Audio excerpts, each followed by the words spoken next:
Saudara, pemerintah resmi mencabut 4 izin usaha pertambangan di kawasan Raja Ampat. Adapun satu perusahaan yakni PT GAC Nikel yang merupakan anak perusahaan Antam tetap diizinkan untuk melakukan penambangan karena dinilai telah mengantongi hasil analisis dampak lingkungan atau AMDAL dari kegiatan penambangan. Apakah pencabutan IUP menjadi langkah yang cukup tepat? Dan bagaimana pula langkah selanjutnya yang harus dilakukan? Kita akan bahas bersama dengan Ketua Tim Kampanye Greenpeace yang sudah hadir ke studio Orange Kompas TV. Sudah ada Mas Ari Rompas. Selamat pagi Mas Ari. Selamat pagi. Oke, kemudian juga melalui sambungan daring sudah bergabung bersama kita ada Wakil Ketua Komisi 12 DPR RI dari fraksi Nasdem, ada Pak Sugeng Suparwoto. Selamat pagi, Assalamualaikum Pak Sugeng. Selamat pagi, waalaikumsalam warahmatullahi wabarakatuh. Iya, sebenarnya Pak Sugeng dan juga Mas Ari, kami dari pihak Kompas TV sebenarnya sudah mengundang perwakilan dari Kementerian SDM, namun hingga saat ini sayangnya masih belum mendapatkan respon untuk bisa ikut bergabung bersama kita di sini di pagi hari ini untuk membahas atau membicarakan soal ini yang kemudian menjadi sorotan banyak pihak di pekan-pekan terakhir hari ini. Saya ke Mas Ari dulu, Mas Ari dari Greenpeace. Ini kita lihat ya, ironi tambang nikel di Raja Ampat begitu ya. Kita tahu Raja Ampat, memang Raja Ampat tuh luas banget gitu ya, luas sekali begitu ya. Bahkan dikatakan surga dunia yang terakhir ya. Itulah ya. Namun kemudian ada sedikit kemarin menjadi sorotan dan sampai akhirnya pemerintah mencabut izin usaha pertambangan terhadap 4 perusahaan. Tapi kemudian yang menjadi pertanyaan, nah satu perusahaan yang justru menjadi sorotan hanya mendapatkan pengawasan khusus ya. Tidak dicabut izinnya. Nah kalau dari Greenpeace sendiri, apakah ini sudah tepat atau belum sebenarnya? Iya, kalau kita bisa lihat ya dari sisi lingkungan bahwa keputusan pencabutan izin dari 4 izin, tapi PT GAC tidak dicabut, saya kira itu tidak menggambarkan bahwa pengambilan keputusan itu berdasarkan pada persoalan-persoalan lingkungan gitu salah satunya.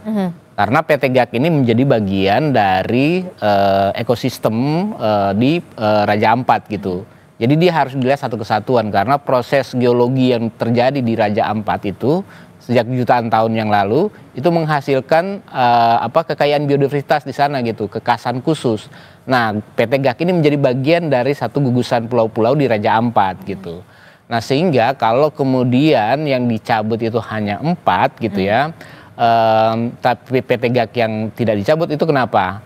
Nah, padahal memang dari awal waktu sejak zamannya Gus Dur itu udah mengkategorikan wilayah ini wilayah kawasan hutan lindung gitu. Nah, kenapa harus ditetapkan kawasan hutan lindung? Karena fungsi ekologinya itu sangat penting. Tapi kemudian dalam proses-prosesnya ada pengecualian untuk pengecualian Perpu gitu yang kemudian dikeluarkan sejak zaman Ibu Megawati itu memperbolehkan mengecualikan 13 izin perusahaan termasuk PT GAC. Nah, karena PT GAC sebelumnya sudah mendapatkan izin ya dari kontrak karya sebelumnya dan itu kemudian tahun 98 gitu ya, 98. Tapi memang prosesnya udah lama izinnya gitu ya, rejim kontrak karya namanya. Kemudian dia mendapat pengecualian. Itu juga sebenarnya ada protes besar-besaran ya, kenapa Megawati kemudian memberikan izin itu. Dan saat itu kemudian keluar juga undang-undang pesisir dan laut dan pulau-pulau kecil itu nomor 1 tahun 2014. Itu menyatakan pulau-pulau di bawah 2000 meter persegi itu tidak boleh ditambang gitu. Di bawah 200 meter? 2000 meter persegi. 2000 meter persegi. Nah, PT GAC ini menjadi salah satu pulau terkecil. Nah, sehingga ada satu prinsip juga kehati-hatian bahwa itu nggak boleh sebenarnya ditambang secara terbuka. Nah, sementara kalau nikel-nikel di Indonesia itu kan di permukaan. Nggak mungkin dia dilakukan di bawah tanah gitu, pertambangannya. Nah, ini menjadi persoalan ketika izin-izin itu kemudian terus diberikan ya, termasuk sebenarnya pasca rejim-rejim itu ada namanya rejim perizinan berbasis resiko gitu ya, perizinan usaha berbasis resiko. Dan Pak Bahlil juga itu waktu zaman itu mengeluarkan izin perusahaan berbasis resiko ketika jadi kepala BKPM dan Menteri Investasi. Kalau di sini terlihat izin dari kelima perusahaan termasuk dari anak perusahaan Antam tersebut PT GAC ini sudah diberikan sebelum Indonesia menetapkan Geopark Raja Ampat pada 2017, betul. Namun kemudian kawasan Kepulauan Kars di Papua Barat Daya kemudian diakui oleh UNESCO ini sebagai Global Geopark ini pada bulan Mei 2023. Nah, jadi kalau dari sisi peraturan sebenarnya dari payung hukum, masyarakat pasti bingung sebenarnya. Jadi payung hukumnya, landasannya itu sebenarnya mengikuti acuannya yang mana? Itu yang kemudian jadi pertanyaan kan? Ya. Jadi kalau mau dibilang tadi kan proses perizinan tadi ya. Pertama itu memang kawasan lindung. Dan itu harus ada bisa ditambang sebenarnya dengan prinsip kehati-hatian. Nah, prinsip kehati-hatiannya itu salah satunya adalah di Undang-Undang Minerba juga itu pertambangan di kawasan lindung itu nggak boleh dengan metode kawasan pertambangan terbuka. Itu satu. Nah, kemudian ada undang-undang pesisir yang sangat jelas gitu mengatakan bahwa pulau-pulau kecil di bawah 2000 meter persegi dan ada beberapa kriteria sebenarnya. Termasuk putusan MK itu mengatakan bahwa pulau-pulau kecil itu nggak boleh ditambang dan bahkan putusan MK itu mengatakan bahwa itu untuk kepentingan generasi mendatang. Generasi mendatang artinya itu lintas generasi karena pulau-pulau kecil ini kalau dia ditambang misalnya dan jika perubahan iklim ini semakin meningkat gitu ya, yang paling terdampak itu adalah masyarakat yang tinggal di pulau-pulau kecil. Nah, itulah yang kemudian menjadi perhatian kita bersama, bukan hanya soal pariwisatanya, masyarakatnya dulu, dan juga lingkungannya yang memang dekat sekali di situ begitu ya. Nah, saya ke Pak Sugeng. Pak Sugeng, kalau kita lihat begitu ya, ini kan menjadi polemik dan juga menjadi sorotan begitu. Bahkan sebenarnya ada 5 perusahaan di sana yang kemudian beroperasi, tapi kemudian yang menjadi pertanyaan besar, mengapa kemudian anak usaha dari Antam ini hanya mendapatkan pengawasan khusus. Nah, jadi sebenarnya kalau dari DPR sendiri, apa yang bisa dilakukan DPR untuk bisa membenahi ini, terutama soal payung hukum, soal aturannya, dibenahinya dulu, seperti apa? Ya, jadi betul sebagaimana disampaikan dari, siapa tadi namanya dari Mas Ari. Mas Ari dari Greenpeace tadi, memang sempat ada keluar peraturan pemerintah gitu, jadi yang menyatakan bahwa ada 13 izin usaha pertambangan yang dikecualikan untuk dapat tetap beroperasi karena ini adalah rejim PKP 2B, yakni waktu itu perpanjangan dengan syarat. Nah, terlebih-lebih ketika Undang-Undang Nomor 3 Tahun 2020 itu syaratnya lebih ketat lagi, ada syarat reklamasi, syarat dan sebagainya. Itu adalah bentuk bagaimana kita tetap menjaga pertambangan akan tetap proper dalam pengertian tata kelola lingkungannya utamanya. Karena memang inilah dilema atau tantangan bangsa dunia, saya kira tidak hanya Indonesia, bahwa ada adigium yang menyatakan bahwa dunia tanpa tanpa pertambangan adalah bagaikan dunia tanpa peradaban. Sebaliknya adalah pertambangan yang tidak mengikuti aturan-aturan yang sebagaimana mestinya juga akan menghapus peradaban itu sendiri.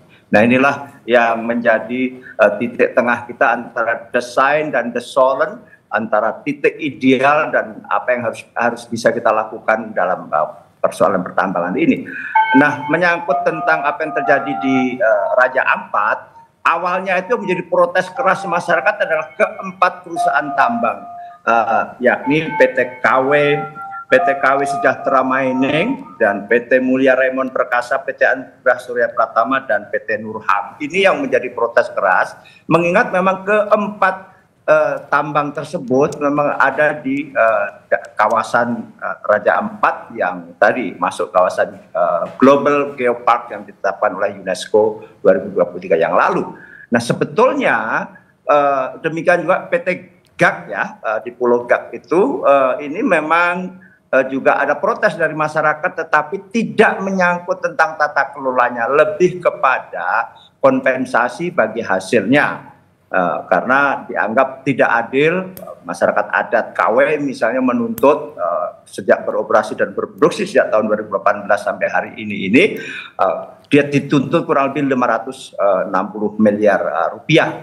Itu yang menjadi isu, dan juga memang ada perbaikan-perbaikan lingkungan. Tetapi secara keseluruhan, karena memang PT GAC ini adalah awalnya adalah joint venture antara BHP Billiton Australia Mining Nickel dengan PT Antam. Dulu justru Australia menguasai 75%, Antam hanya 25%. Tapi tahun 2008 Billiton ini mundur dan PT Antam sekarang sudah menguasai 100%. Dan bahkan lantas tata kelolanya memang berdasarkan riset yang dilakukan oleh PT Billiton waktu itu dengan syarat pertambangan yang sangat ketat.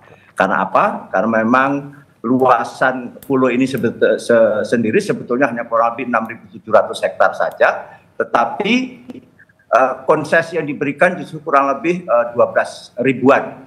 Itu artinya apa? Artinya menyangkut juga perairan yang ada di sekitar pulau itu. Hanya saja kalau kita baca data, perairan itu bukan berarti untuk ditambang, tetapi bagian tanggung jawab dari joint venture tadi. Nah, sehingga tahun 2014 mendapatkan juga izin AMDAL mengenai dampak lingkungan, dan di tahun 2015 mendapatkan IPPKH, dan tahun 2018 mulai berproduksi, semula kurang lebih 900.000 ton dan terakhir ini menuju ke 4 juta ton. Nah, inilah kondisi hari ini dengan berbagai pendekatan tata kelola pertambangan yang kalau kami pernah ada semacam rapat dengar pendapat soal ini adalah menekankan tentang ESG ya, tetap environment, social, and governance, bagaimana memang itu disyaratkan dalam tata kelola pertambangan. Memang inilah bukan dilema, tetapi khusus tentang PT GAC ini kami setidaknya saya berpendapat bahwa ini nanti harus tingkat produksinya harus dibatasi dalam waktu tertentu sampai tingkat ambang tidak melampaui ambang batas alam itu sendiri, meskipun waktu katakanlah pengelolaan kawasan tersebut masih berlaku, tetapi harus ditutup sebelum ada semacam intrusi polusi, baik itu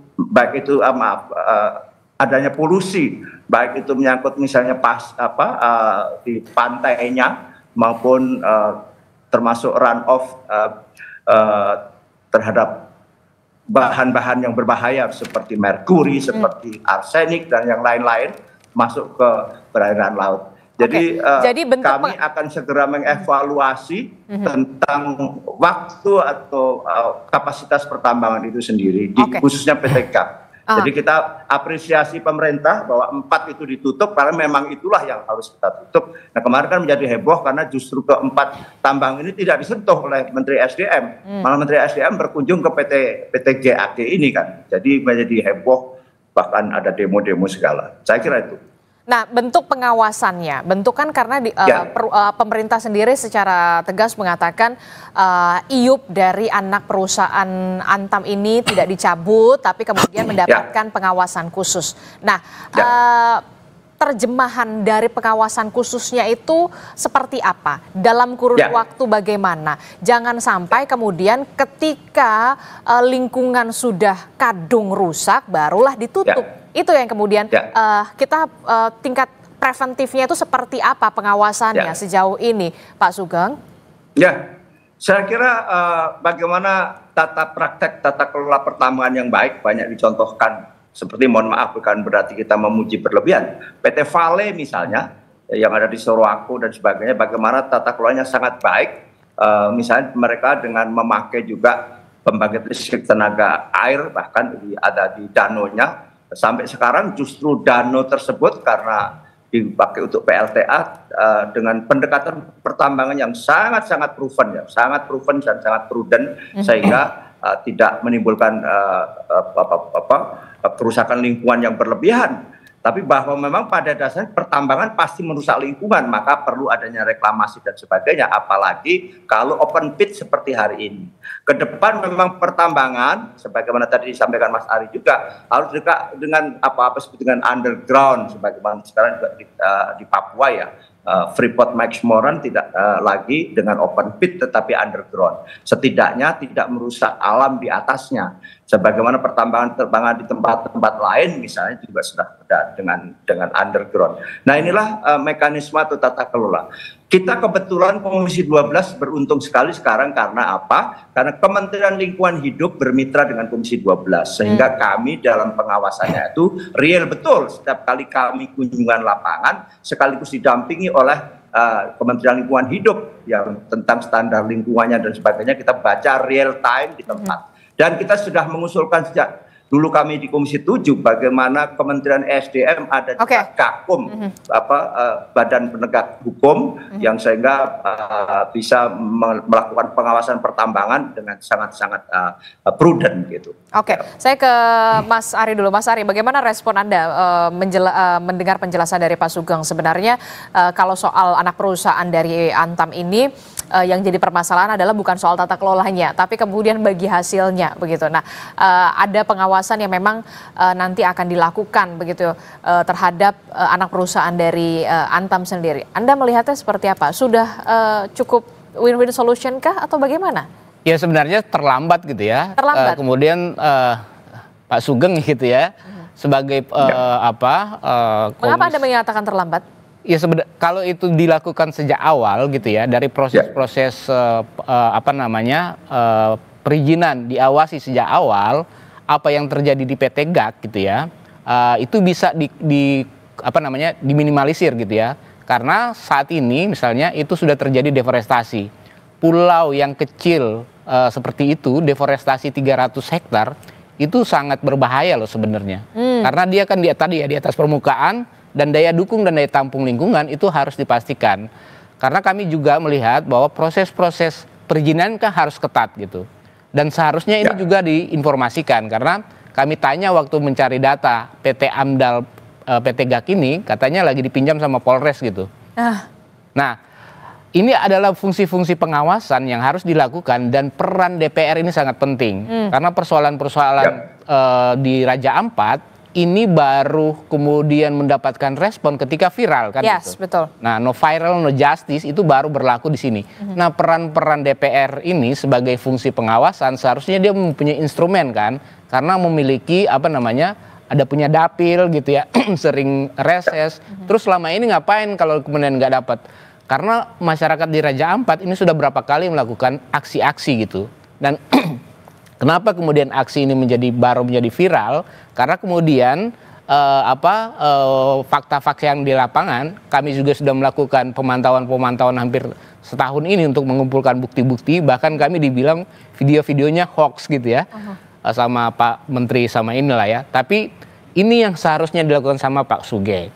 Karena juga persoalan-persoalan nikel ini tadi, ini sudah terjadi di Sulawesi, di Halmahera. Bahkan misalnya undang-undang pesisir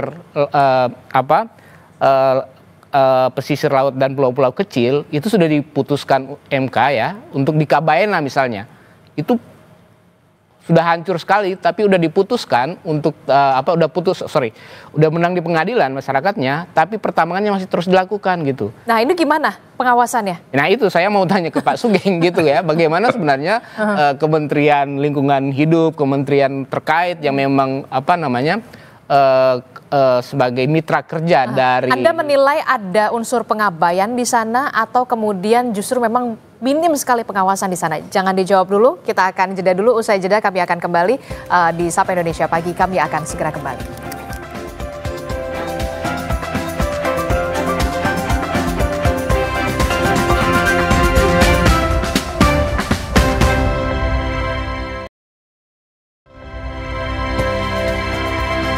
Terima kasih Anda masih bersama kami di Sapa Indonesia Pagi. Saudara, kita masih membahas soal bagaimana pertambangan yang kemudian menjadi sorotan publik, terutama yang dilakukan di Raja Ampat, ironi tambang nikel di Raja Ampat, dan beberapa warga Pulau GAK mengatakan tidak merasa terganggu dengan aktivitas pertambangan di Pulau Gak. Justru warga mengaku terbantu dengan adanya perusahaan tambang yang beroperasi di Pulau Gak, baik dari segi ekonomi maupun pendidikan. Namun mereka tentu saja berharap aktivitas pertambangan di Pulau Gak ini tidak merusak lingkungan di kawasan Raja Ampat. Pendapat Bapak tentang kehadiran tambang nikel yang ada di Pulau Gak ini? Ya, kalau untuk khususnya kami nelayan ya cukup membantu juga.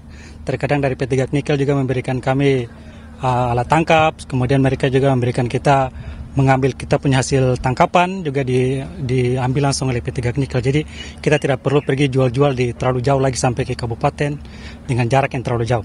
Banyak yang takut Pak, katanya warga lokal yang ada di sini bisa terdampak sama aktivitas nikel. Apakah teman-teman nelayan juga merasakan itu atau tidak? Oh, kalau sampai dengan saat ini tidak. Kita aman-aman saja. Oh, tidak terganggu karena saya nih sebelum lahir itu perusahaan sudah ada di Pulau Gak sampai sekarang. Semua kehidupan masyarakat di sini karena dia membantu dari masalah pendidikan, semuanya tuh tergantung dengan perusahaan.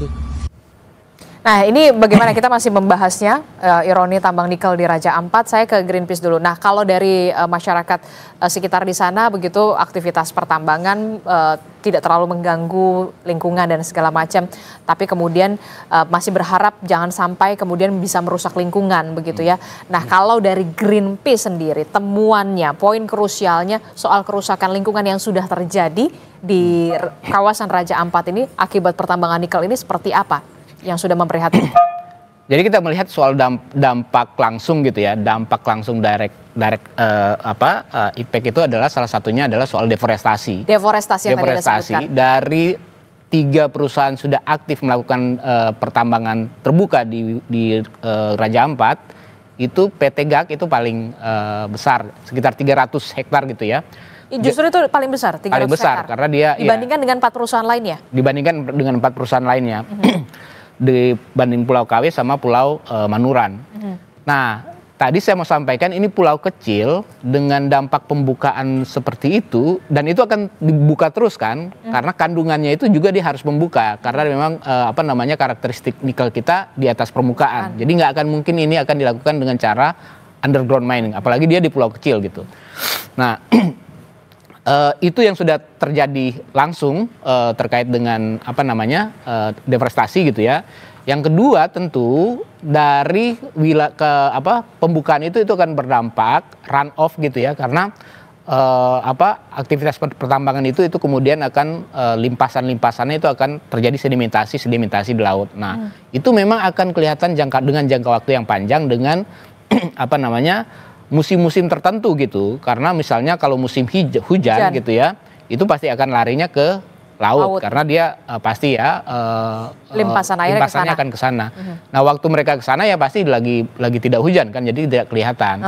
Nah, itu ketika terus-menerus dilakukan itu akan terjadi dampak sedimentasi, dan sedimentasi itu akan mengganggu karang, akan mengganggu biota laut, sehingga kemudian itu perairan itu semakin lama semakin jauh. Tapi itu nanti dampak jangka panjangnya gitu ya. Itu bisa dirasakan berapa lama? Tentu kalau dia kemudian terus-menerus gitu ya, dieksplorasi gitu, dan kemudian limbahnya terus-menerus kemudian dialirkan ke laut, itu akan berdampak. Nah, aktivitas tambang ini kan mengandung ya namanya unsur-unsur kimia gitu ya, yang juga ada kandungan-kandungan racun. Nah, apa yang sudah terjadi di wilayah-wilayah lain misalnya, itu sudah terdampak airnya sudah tercemar gitu ya, kemudian bahkan di tubuh beberapa masyarakat yang tinggal misalnya di Wedabai gitu ya, dari hasil penelitian baru itu sudah ditemukan gitu, ada logam-logam, ada kandungan yang berbahaya bahkan di dalam tubuh, karena itu kan air yang kemudian kita minum gitu. Nah, ini ke depan yang dampak yang mau kita yang akan terjadi gitu ya, kalau kemudian kita tidak hentikan gitu. Artinya penting untuk bagi kami sebenarnya, karena ini akan berdampak lebih luas, sehingga tuntutan kami sebenarnya mencabut semua izin kan di sana gitu. Nanti akan ada kemudian pemulihan karena biaya pemulihan terhadap ini juga sangat sulit dilakukan. Bahkan KLH bilang misalnya Pulau Manuran yang sudah lama bahkan udah hancur duluan, itu susah dipulihkan. Nah, masyarakat dan butuh banyak biaya. Nah, itu bagaimana? Harusnya kan itu menjadi tanggung jawab perusahaan yang memang IUP-nya sudah dicabut. Ya seharusnya kan untuk itu makanya pemerintah juga harus karena dia harus bayar uang reklamasi namanya. Jaminan reklamasi, kenapa jaminan reklamasi itu? Supaya pembukaan perusahaan itu harus melakukan reklamasi, tapi sejauh ini jaminan reklamasi itu disetor kepada pemerintah. Nah kemudian perusahaan udah merasa tidak bertanggung jawab karena itu sudah menyetorkan kepada pemerintah. Nah itu perlu diawasin, selama ini pemerintah kita benar nggak? Nah dengan pemerintah yang kita yang masih dengan korup yang masih tinggi, fakta di lapangannya fakta seperti di lapangan apa? Seperti ya kalau kita lihat di wilayah-wilayah lain, misalnya yang di Sulawesi, di Halmahera, itu reklamasinya tidak pernah terjadi karena secara teknologi misalnya, apalagi di pulau kecil ya, ini tanahnya diambil, ore nikelnya dibawa pergi, terus mau menutupin tanah yang sudah diambil itu dari mana? Ngambil dari pulau lain. Nah itu yang kemudian secara teknologi itu kemudian diakal-akalin gitu ya, bahwa ada pertambangan berkelanjutan di pulau kecil. Bagaimana berkelanjutan? Nah fakta-fakta di lapangan di mana pertambangan pulau-pulau kecil sudah habis, sudah pergi gitu ya, itu ditinggalin. Nah apa yang terjadi di Manuran itu akan terjadi sama dengan yang terjadi di Pulau Gak. Nah masyarakat yang tinggal di sana mungkin saat ini mereka mendapatkan manfaat ekonomi, tapi kedepannya seperti apa? Sehingga kemudian yang dibangun dalam konteks perekonomian itu bukan industri ekstraktif yang mengandalkan ekstraksi alam yang kemudian berdampak pada kerusakan alam, ini yang sebenarnya harus dihindari. Apalagi dampaknya terhadap pulau-pulau kecil. Apa yang bisa dilakukan oleh pemerintah pusat dan juga pengawasan seperti apa yang diharapkan oleh Greenpeace dan juga supaya ini betul-betul bisa menjadi catatan serius begitu ya soal pertambangan nikel di Raja Ampat ini? Menurut Anda, dari pertama deh dari soal pengawasannya dulu dari DPR, termasuk soal perizinannya, aturan hukumnya, payung hukumnya, apa yang bisa dilakukan sebenarnya? Pertama gini ya, besok kami akan merilis laporan lebih lengkap sebenarnya, bahwa pertambangan di Raja Ampat sebenarnya bukan cuma 5. Ada 11 izin yang ada di sana dan itu potensial diaktifkan. Nah ini yang penting dilihat untuk di Raja Ampat, dan 4 yang dicabut ini termasuk PT GAK yang tidak dicabut itu adalah perusahaan yang aktif di sana. Nah pengawasan apa yang harus dilakukan sebenarnya kan kalau kita lihat banyak aturan-aturan yang sudah diprasyaratkan gitu. Tapi selamanya ini selalu sektoral. Nah kalau tidak Presiden Prabowo juga yang turun tangan ini itu berkelahi itu. Karena satu menemukan bukti, yang satu bilang tidak menemukan bukti. Gak ada apa-apa. Makanya itu inilah kemudian persoalan-persoalan yang serius Pak Sugeng. Kalau kemudian pengelolaan sumber daya alam kita digunakan secara sektoral, ini akan selalu begini yang kita dapatkan. Dulu sebenarnya kita mengusulkan ada undang-undang yang lebih luas untuk pengelolaan sumber daya alamnya gitu. Sehingga ada undang-undang yang memang harus segera direvisi menurut Anda? Iya betul, karena kalau dia sektoral gini, ini tidak akan pernah ketemu tuh. Nggak akan pernah selesai. Nggak akan pernah selesai. Nah kalau kemudian itu soal political will, kalau pemimpin tertingginya tidak mengambil keputusan, ya itu tidak akan selesai itu. Seperti apa yang terjadi saat ini, kalau tidak presiden yang turun tangan itu nggak akan pernah selesai. Nah ini kan soal political will, tapi political will itu harus dijaga menjadi satu instrumen hukum gitu. Kalau kemudian seperti ini tidak akan terjadi, walaupun bagaimana pengawasan yang dilakukan oleh kementerian atau DPR itu sifatnya akan sektoral gitu, ngomong sama Menteri Lingkungan, ngomong sama Menteri SDM, ngomong sama Menteri Kelautan, ngomong sama Menteri Kehutanan. Ini 4 menteri loh yang punya kewenangan di wilayah itu, dan mereka punya proses-proses perizinan yang berbeda. Betul. Gitu. Dan masyarakat jadi bingung sebenarnya. Masyarakat jadi bingung hukumnya gitu. Seperti apa? Jadinya hukum mana yang mau kita tegakkan gitu. Kalau kemudian proses hukumnya sektoral gitu. Jadi sebenarnya dulu kita pernah ngomong diskusi soal undang-undang pengelolaan sumber daya alam gitu, yang lebih luas gitu. Jadi dia memayungi. Yang dulu sebenarnya itu bisa dilakukan dengan undang-undang pokok agraria. Tapi Undang-Undang Pokok Agraria itu hanya jadi instrumen rujukan, tapi implementasinya tidak pernah dilakukan. Oke, Pak Sugeng, bagaimana sebenarnya DPR bisa ambil peran di sini, begitu ya? Karena juga DPR kan perpanjangan tangan dari konstituen Anda, begitu ya? Perpanjangan tangan juga dari warga, dari masyarakat, begitu. Perlu ada payung hukum yang menaungi 4 kementerian yang jangan sampai kemudian hanya sektoral saja. Ini nggak akan pernah selesai kalau kemudian payung hukumnya, instrumen hukumnya saja belum jelas sebenarnya. Jadi warga juga bingung, masyarakat juga bingung sebenarnya ini menggunakan instrumen hukum yang mana. Ya, jadi ada 2 hal tadi yang disampaikan Bung Ari. Jadi terima kasih masukannya tentang tadi peran DPR. Bagaimana DPR? Nah begini, Bung. Kebetulan saya dari fraksi Partai Nasdem, kami ini punya anggota DPR dari Papua Barat Daya, yakni saudara Riko Sia. Nah, dia adalah yang selama ini justru menampung aspirasi masyarakat itu yang protes terhadap ke-4 tambang tadi. Kemarin itu kunjungan menteri itu tidak menyentuh ke-4 perusahaan tambang ini, justru datang ke PT GAG yang meskipun menurut catatan Bung Ari tadi atau Greenpeace, karena memang melakukan pembukaan betul, karena ke-4 tambang ini baru eksplorasi belum produksi, tapi ini ada di wilayah Geopaka di justru. Nah itu justru sedang kita bawa ke Jakarta untuk kita proses. Dan kita akan melakukan kunjungan ke lapangan dari aspirasi daerah ya, dari anggota DPR kami. Bahkan kami di Komisi 12 sudah ada semacam commander call. Ini sebelum rame loh, sebelum jadi viral. Kebetulan kita lagi reses, kita sebenarnya mau mengunjungi atau mau cek ke lapangan, kunjungan lapangan Komisi 12, bahkan kita sudah tunjuk waktu itu yang memimpin adalah Pak Bambang Haryadi dari fraksi Gerindra untuk mengunjungi lapangan. Tapi lantas lebih dulu Pak Bahlil berkunjung ke lapangan, lantas menjadi heboh gitu loh. Jadi viralnya setelah Pak heboh. Tetapi pada dasarnya karena kami masing-masing kan punya keterbatasan.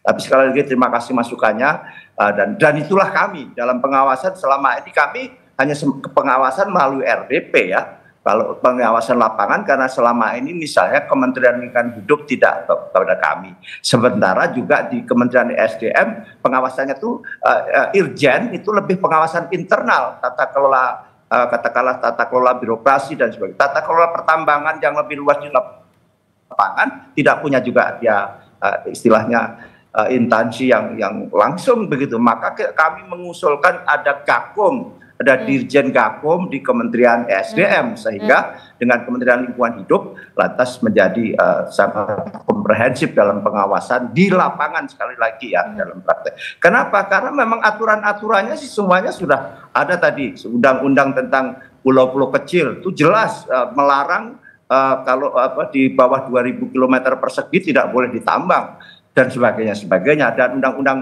pantai misalnya juga demikian.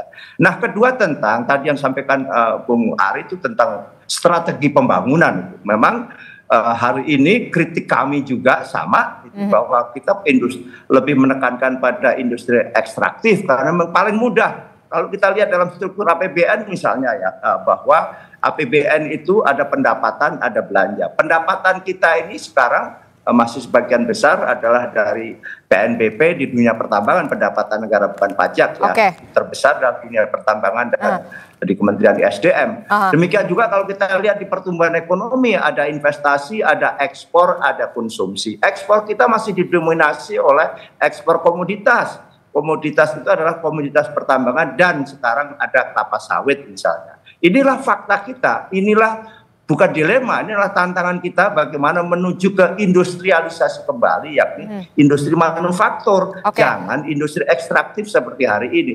Itu sama, itu kritik kita, tetapi itulah faktanya. Rejim, baik utamanya Pak Rejim Jokowi, yang dimaksud dengan hilirisasi itu apa sih? Hilirisasi hanya untuk merubah ore menjadi misalnya NPI, nickel pig iron, ada nikel mate saja, dan itu sudah diekspor. Tanpa ada sentuhan teknologi lebih lanjut, mestinya Indonesia menjadi pusat industri baterai dunia. Aha. Karena 76% baterai itu adalah dari nikel, dan sementara Indonesia menguasai 42% nikel dunia. Bahkan dalam pasar dunia sekarang, Indonesia menguasai 52% nikel dunia, sehingga sekarang oversupply ya, sehingga harga nikel sedang turun. Iya, lagi anjlok banget. Nah, kalau bicara soal ini panjang juga. Itu akan semakin panjang pastinya ya, karena memang harga nikel faktanya juga sekarang lagi turun begitu ya, Pak Sugeng. Tapi kemudian begini, dengan adanya semakin terupnya begitu ya, semakin menjadi sorotan kali ini begitu ya, DPR apakah akan nanti dalam waktu dekat menggelar audiensi juga bersama dengan juga tidak hanya dengan Greenpeace, juga mungkin dari pemerhati lingkungan yang lainnya, WALI dan segala macam, termasuk juga mengundang juga beberapa kementerian sebagai mitra Anda untuk bisa kemudian win-win solution itu seperti apa sih nanti ke depannya? Apakah memang ada rencana ke situ dalam waktu dekat?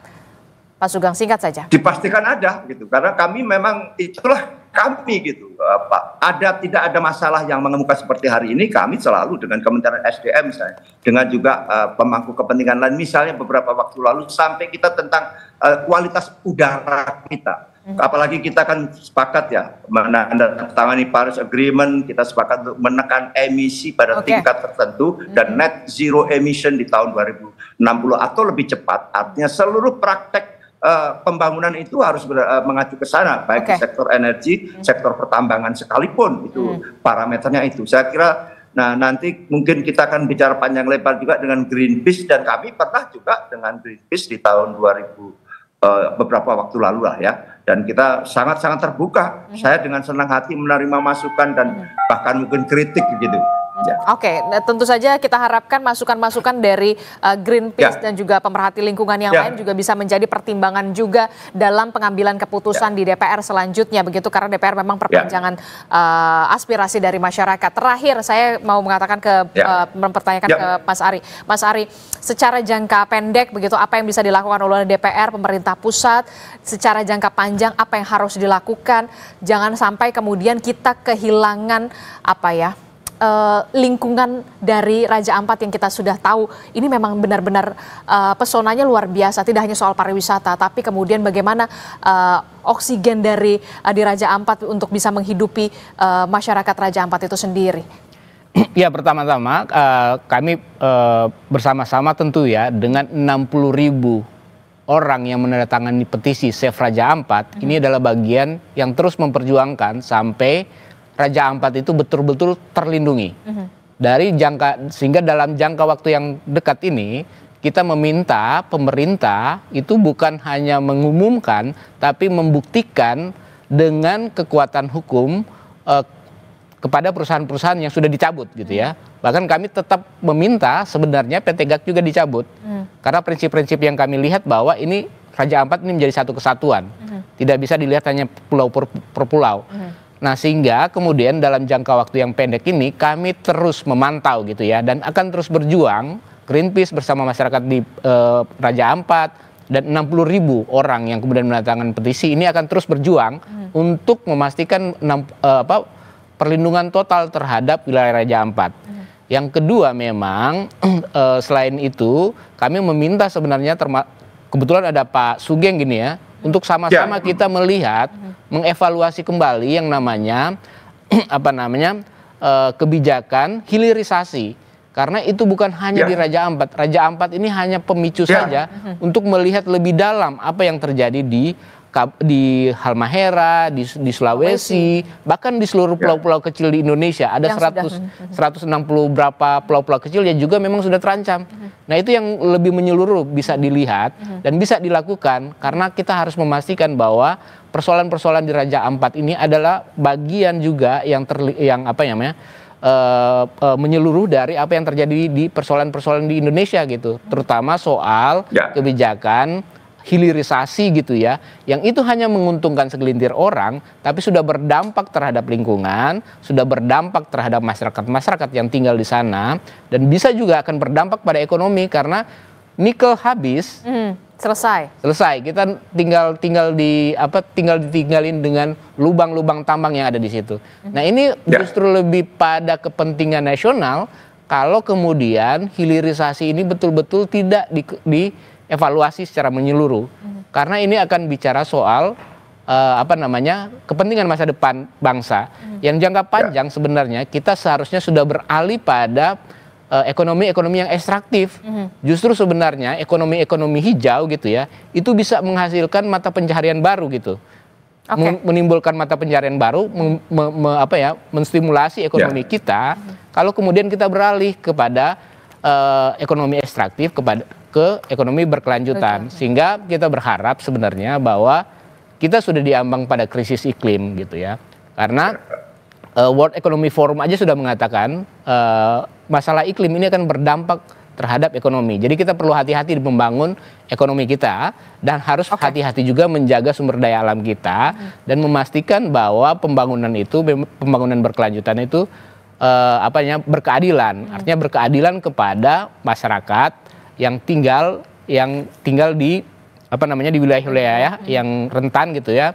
Dan juga harus memastikan kepentingan-kepentingan oligarki itu bisa dipangkas gitu. Oke, dan kita pastikan juga kita akan kawal terus ini Pak Sugeng dan juga Mas Ari begitu ya, jangan sampai kemudian saya mungkin ada beberapa kalimat saja. Oke, singkat saja Saya setuju dengan pandangan Bung Ari bagaimana sustainable development kita tekankan ya, di ekonomi hijau, dan itulah kami di Komisi 12 sejak Komisi 7, bahkan saya memimpin Komisi 7, bagaimana, tetapi inilah dilema kita antara sektor fosil dengan juga ekstraktif tadi, ekonomi ekstraktif yang sekarang dominan, karena memang itu paling mudah untuk mendapat uang, termasuk negara ini gitu loh. Mohon maaf, pemerintahan yang lalu itu begitu mudahnya memberi izin smelter, dan hari ini bisa kita rasakan karena kita tidak melalui proses industrialisasi, industri manufaktur terus turun dalam PDB kita. Sekarang tinggal 18% misalnya, meskipun ada yang ngomong loh, Cina dan Amerika juga tidak setinggi dulu, betul, karena mereka sudah melampaui tahapan tertentu industrialisasi, maka mereka